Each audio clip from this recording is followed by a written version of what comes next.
Инфлација од 4,1% на годишно ниво измери статистиката. За една година најголем скок на цените е регистриран кај храната и безалкохолните пијалоци, но значително поскапеле и рестораните и хотелите, како и културата и рекреацијата.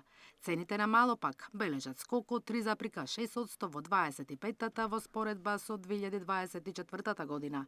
Поскапело речиси се овошјето за над 17%, безалкохолните пијалоци за 16%, месото над 7%, млекото и млечните производи над 6%.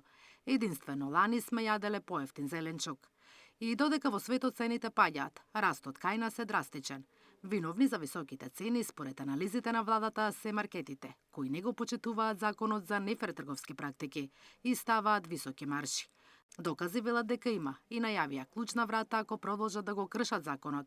Од Сојузот на стопански комори, чии членки се ланците маркети, велат дека законот треба да се почитува. Ако владата има докази, слободно нека казнува. Инаку Евростат објави намалување на годишната инфлација во еврозоната, а и ФАО падна цените на храната трет месец поред.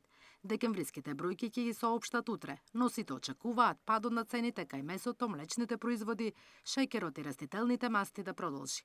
Единствено кај житарките е можно благо зголемување. Инаку првичните планови на владата беа инфлацијата во 2025-та да се спушти на 2,8%, а потоа е ревидираа на 3,9%. Пониска инфлација од 2,5% се очекува оваа година. Наташа Мерсовска, Сител телевизија.